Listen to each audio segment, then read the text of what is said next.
você fica com a impressão de que nunca vai ser fluente em inglês só de olhar para aquela lista de verbos irregulares? Porque eu já passei por isso e eu sei, meu amigo, o pesadelo que é. Eu sou Clarice Roberto, eu sou neuroespecialista em aprendizado de idiomas e eu vou te falar hoje a maneira mais fácil de você aprender os benditos verbos irregulares. Inclusive eu vou te falar o que eu fiz para aprender, o que não deu certo nessa minha jornada, para você também não repetir os mesmos erros e acabar levando mais tempo para aprender esses benditos verbos do que você poderia. E se você está disposto mesmo a aprender os verbos irregulares, escreva nos comentários: eu amo irregular verbs, para você já condicionar o seu cérebro a aprender essa jossa de uma vez por todas. Por incrível que pareça, eu aprendi aquela lista imensa de irregular verbs em ritmo de música. Sim, isso é amigável para o cérebro e, inclusive, tudo que eu falar aqui hoje envolve técnicas amigáveis para o seu cérebro aprender muito mais rapidamente. E no final desse vídeo eu ainda vou te dar um passo a passo que eu tenho visto funcionar com os meus clientes particulares para eles aprenderem esses verbos irregulares. Ainda vou dar um presente para você, então assista esse vídeo completo. Mas a verdade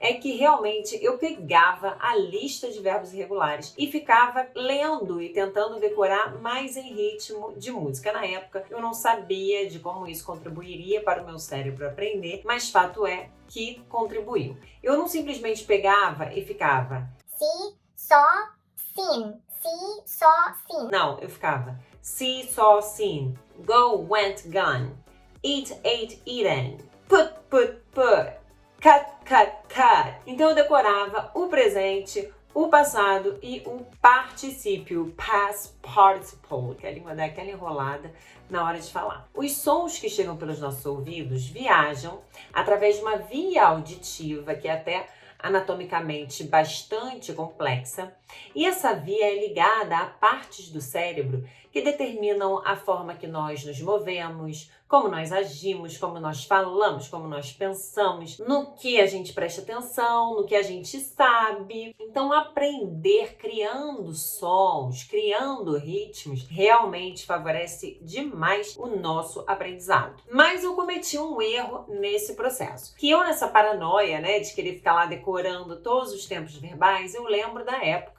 que eu ia conversar e eu ficava pensando muito, inclusive eu chegava a fazer see, saw, seen. I saw my friend on the street. Eu vi o meu amigo na rua. Então eu tinha que ficar conjugando, sabe, cantando musiquinha na minha cabeça para conseguir conversar, para conseguir conjugar os verbos. E isso foi uma coisa que me atrapalhou, me deu uma travada, porque eu ficava muito presa a essas regras. Por um lado me ajudou, porque quando eu não sabia, eu só ia na musiquinha. Put. Então eu lembrava, put no passado é put mesmo, colocar, put. No particípio também é put.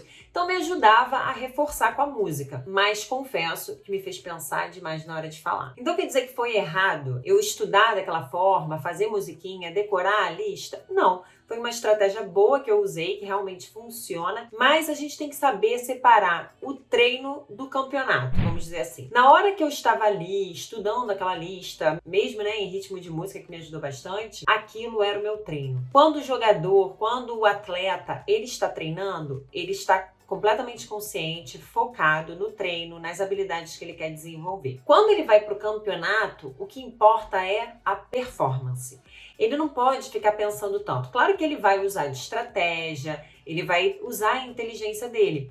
Mas essa inteligência, a estratégia que ele desenhou não foi na hora do jogo. Ele já estudou antes, Ele estudou o time adversário ou o competidor adversário antes. Ele montou as estratégias antes, durante o treino. Na hora que ele vai para o jogo, ele só tem que jogar. E da mesma forma somos nós. Eu poderia até ter treinado daquela forma, decorando as listas de verbos. Você também pode fazer isso. É legal você criar um ritmo de música, mas na hora de falar, não pode deixar isso te travar. Você tem que desencanar de falar errado. Falou errado, falou, depois você relembra, repassa aquilo vocalmente, fala em voz alta, repassa aquilo que você falou antes agora da forma correta, para reforçar a forma correta no seu cérebro.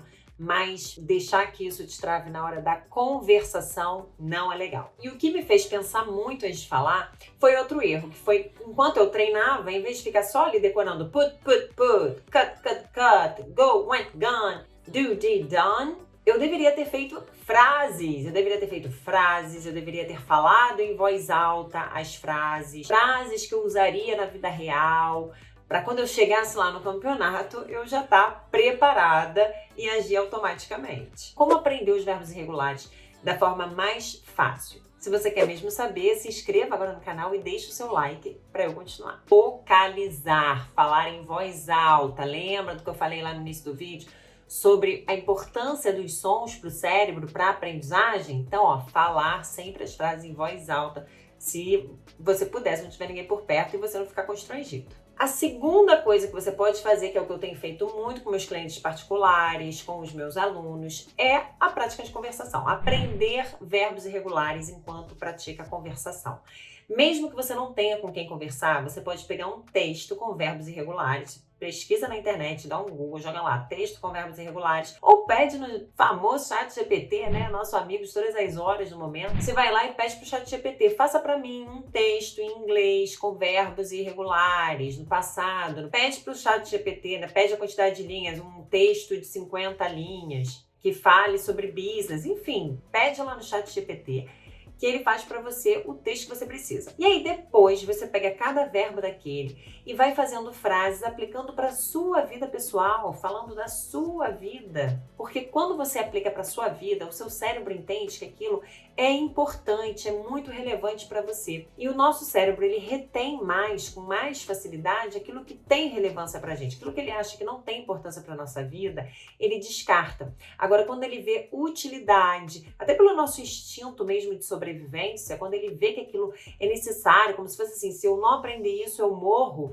ele vai fazer de tudo para guardar aquela informação. Então, sempre procure praticar, falar em voz alta. Aqueles verbos do texto, você traz para sua vida pessoal. Lembra que falar uma língua exige treino, gente. Tem que treinar. Então, você precisa falar antes, falar em voz alta mesmo, na frente do espelho, sozinho, tem que dar uma de doido. Para quando chegar na hora H, lembra lá na hora do campeonato, você conseguir conversar sem ficar pensando muito antes. Tem que treinar. E com o tempo, você vai ver que vai se tornar automático. Além, claro, de você estar treinando todo o seu aparelho fonador, os músculos da fala, as partes do cérebro também relacionadas à fala. Falar em voz alta, gente, sim, não dá pra não fazer. Inclusive, eu tenho mais um card aqui, ó, pra você treinar. Eu, na semana passada, fiz um vídeo de conversação para praticar verbos irregulares. Então, acabando esse vídeo aqui, já vai lá e aprende, pratica verbos irregulares. Tem legenda em inglês, em português. Dá pra você sair daqui já hoje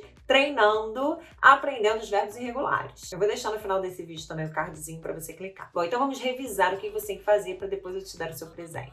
Você pode fazer como eu fiz, né? Pegando a lista de verbos e criando um ritmo, criando um som para decorar os verbos nas três formas, presente, passado e past participle, participo passado. Mas é sempre importante, lembre-se, de fazer frases em voz alta. E nos três tempos verbais, desde o início, quando você começar a aprender inglês. Presente, passado e participo passado. E o segundo passo é justamente aprender esses verbos nas três formas, fazer frases nas três formas, no presente, no passado e no past participle, no participo passado. Desde o iniciozinho, quando você começar a aprender os verbos. E a terceira coisa é você treinar conversação para na hora que você tiver que falar mesmo lá na vida real, você não travar, já tá treinadinho. E agora o meu presente para você é o seguinte, tem um site que eu gosto bastante, que você pode treinar os verbos irregulares através de jogos e esses verbos todos aplicados em frases. São jogos interativos. Eu não ganho nada para estar divulgando esse link. Eu não ganho nada para divulgar esse site. É porque realmente eu gosto muito dele. Mas eu só vou dar para quem clicar no link no primeiro comentário e se inscrever no meu grupo do Telegram. E jogos são ótimos também, gente, porque liberam dopamina, contribuem para sua motivação, para o seu prazer, é tudo de bom para você ficar lá muito tempo, ficar lá horas, se quiser, jogando e praticando os verbos irregulares em frases assim sortidas, é super legal. E se você tá aqui até agora e não se inscreveu, por favor, se inscreva, deixe o seu like, isso ajuda muito o meu trabalho aqui no YouTube, pro YouTube entregar esse vídeo para outras pessoas. Me siga no Instagram para você ter mais conteúdo gratuito lá para aprender inglês com técnicas da neurociência de forma mais rápida, de forma mais confiante. E eu te vejo no próximo vídeo. See you in the next one.